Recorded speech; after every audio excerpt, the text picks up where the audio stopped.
சகல 100 ஐஸ்பா உனக்கு. நானும் ரோகிணியும் உங்ககிட்ட பேசணும்னு நினைச்சா அதுங்களும் நீயே ஃபோன் பண்ணிட்டப்பா. என்னங்க இதை நான் சொல்லணுமா? ஆமா சகல, ஆனா அதுக்கு முன்னாடி நீயே ஃபோன் பண்ணிருக்கியப்பா. என்னப்பா விஷயம்? ரேவதி வீட்டுக்கு வந்துட்டானா? இல்லையே சகல, இன்னும் வரலையே. என்னாச்சு? இல்லை, ரேவதி ஏதோ ஒரு விஷயம் என்கிட்ட சொல்லணும்னு வந்தா. ஆனால் என்கிட்ட எதுவும் சொல்லாமலே போயிட்டா. ஒருவேளை அவளுக்கு பழசெல்லாம் எதுவும் ஞாபகம் வந்துருச்சான்னு தெரியலையே. சகல, அப்படி ஒரு விஷயம் நடக்கணும்னு தானே நாங்களும் வேண்டிக்கிட்டு இருக்கோம். ஆனா ரேவதிக்கு ஞாபகம் வந்துட்டு அவ இப்படியா இருப்பா? சரிங்க, பார்க்கலாம். சரிங்க, நீங்க எதுவும் சொல்லணும்னு வந்தீங்களே? ஆமாப்பா, இன்னைக்கு ரேவதி வீட்டில் நடந்துகிட்டதும் கொஞ்சம் வித்தியாசமா தான் இருந்துச்சு. ஏதோ ஒரு மாதிரி டென்ஷனாவே இருந்தா.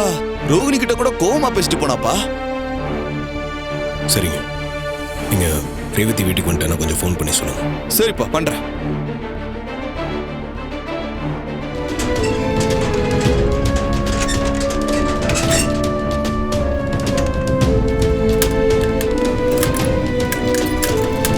இந்தாங்க மேடம் சாவி. இந்தாப்பா, செலவுக்கு வச்சுக்கோங்க. இந்த அட்ரஸுக்கு தான் நீங்க பொருள் எல்லாம் கொண்டு வரீங்க மேடம். நீங்க போறதுக்குள்ள நாங்க அங்க வந்துருவோம். சரிங்க மேடம், வந்துறோம். இந்த அட்ரஸ் தானே மேடம்? நீங்க போங்க மேடம், கவலைப்படாதீங்க, நாங்க வந்துறோம். பார்த்து ஜாக்கிரதையா இருங்க. சரிங்க மேடம்.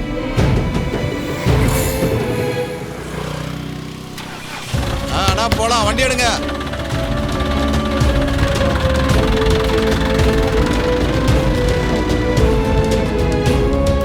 நீ பண்ண ஒரு தப்பால இருக்கிற இடத்தை விட்டு பயந்து ஓடுற மாதிரி ஆயிடுச்சு. இத பயந்து ஓடுறதுன்னு நீயே எடுத்துக்கிற ராதிகா.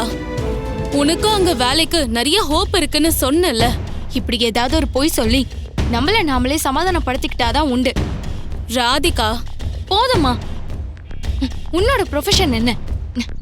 டாக்டர் தொழிலுக்கு இருக்கிற டிக்னிட்டி என்ன? அதெல்லாம் விட்டுட்டு இப்ப நம்ம பண்ணிட்டு இருக்கிற காரியம் என்ன? ரொம்ப யோசிக்காத. ஒத்து வராத மனுஷங்களோட மல்லு கட்டிக்கிட்டு இருக்கிறத விட அவங்கள விட்டு விலகி இருக்கிறது நமக்கு தான் நல்லது. இந்த பிலாசபி எல்லாம் என்கிட்ட பேசாத. அந்த சந்திரகலா யாரு, நீ யாரு? நீ ஒரு டாக்டர்மா. உன்னை அவங்க மிரட்டி ஒரு பொய்ய சொல்ல வச்சிருக்காங்க.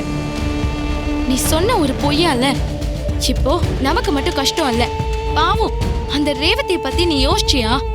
ராதிகா, நான் யாரை பத்தி யோசிக்கிறதுக்கு முன்னாடி உன்னை பத்தி யோசிக்கணும். இந்த லைஃப்ல எனக்கு உன்னை தவிர வேற யாரும் முக்கியம் இல்ல. இதுக்கு மேல நீ எதையும் பேசாத. இல்லம்மா, என்னால இதெல்லாம் ஏத்துக்கவே முடியல. நான் இப்பவே போய் ரேவதி கிட்ட எல்லா உண்மையும் சொல்லி ஆகணும். கார்த்தி அண்ணா பாவமா. ராதிகா, நான் சொல்றேன்ல, அந்த சந்திரகலா நீ நினைக்கிற மாதிரி ஆள் கிடையாது. அவ ரொம்ப மோசமானவ. இதுக்கு மேல இங்க இருக்கிறது நமக்கு தான் ஆபத்து. பேசாம இரு.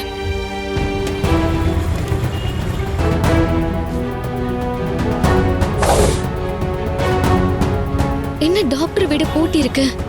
எங்க போயிட்டாங்க? பக்கத்துல எங்கேயாவது போயிருப்பாங்களோ?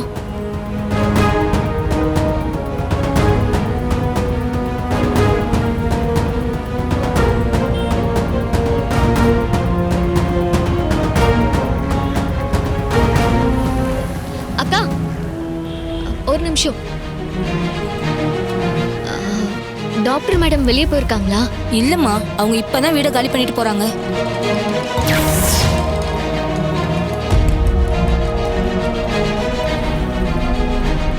வீடு காலி பண்ணிட்டு போயிட்டாங்களா? என்னக்கா சொல்றீங்க? எங்க போறேன்னு ஏதாவது சொன்னாங்களா? அப்படிலாம் எதுவும் சொல்லலம்மா.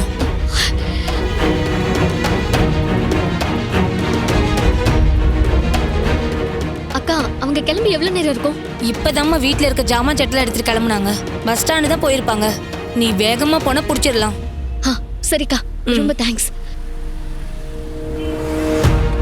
கடவுளே, நான் பஸ் ஸ்டாண்ட் போறதுக்குள்ள அவங்க கிளம்பி போடக்கூடாது.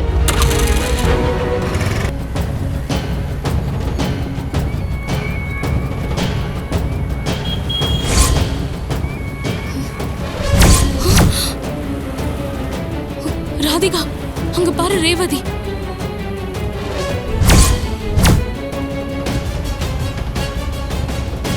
ஒருவேளை அந்த பொண்ணு நம்மள தேடிதான் வந்திருக்குமோ?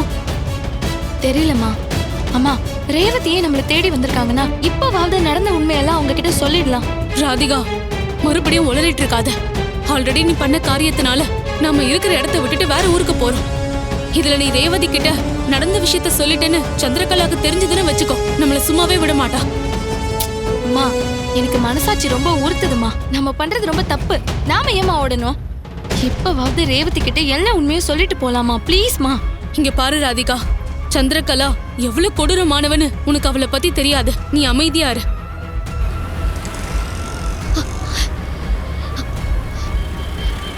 மேடம் நில்லுங்க, டிக்கெட் காமிங்க. நான் உள்ள ஒருத்தவங்கள பாக்க. சரி போய் பாருங்க. ராதிகா கீழே குனிஞ்சுக்கோ.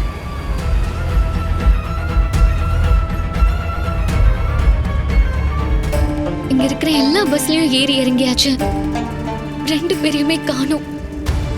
ஒருவேளை நான் வரதுக்கு முன்னாடி பஸ் ஏறி போயிட்டாங்களா? இப்ப என்ன பண்றது?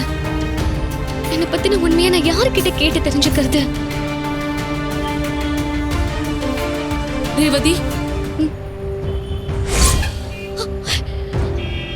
டாக்டர் நீங்க இங்கதான் இருக்கீங்களா? நான் உங்களை தான் தேடிட்டு இருந்தேன். நீங்க எங்களை தான் தேடிட்டு இருக்கீங்கன்னு தெரிஞ்சுதான் நாங்க இங்க வந்தோம். பஸ் கிளம்புறதுக்கு முன்னாடி அம்மா கிட்ட நான் பெரிய சண்டை போட்டேன். அம்மாவும் ஒத்துக்கிட்டாங்க. பஸ்ல இருந்து இறங்கி வந்துட்டோம். ரொம்ப தேங்க்ஸ் ராதிகா. நீங்க எங்க வீட்டுக்கு வந்து பேசாம போயிருந்தா என்னை சுத்தி என்ன நடக்குதுன்னு எனக்கு தெரியாமலே போயிருக்கோம். நாங்க பஸ்ஸை விட்டு இறங்கி வந்ததுக்கு காரணமே உங்ககிட்ட உண்மையை சொல்றதுக்காக தான். அம்மா நம்ம பண்ண தப்பு போதுமா? இனியும் எதையும் மறைக்காம இப்பவே எல்லா உண்மையையும் ரேவதி கிட்ட சொல்லிடலாம். டாக்டர் என்கிட்ட எதையும் மறைக்காதீங்க. எனக்கு கல்யாணம் ஆனது, கார்த்தி மாமா தான் எனக்கு புருஷன்றது எல்லாமே எனக்கு நல்லா தெரியும்.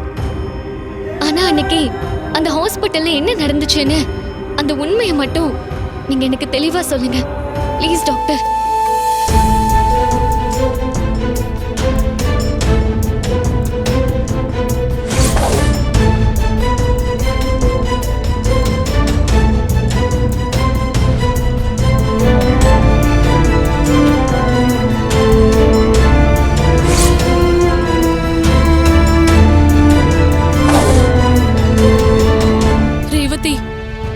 நடந்த உண்மைய நாங்க தான் உன்கிட்ட சொன்னோன்னு நீ யார்கிட்டயும் சொல்லிடாத.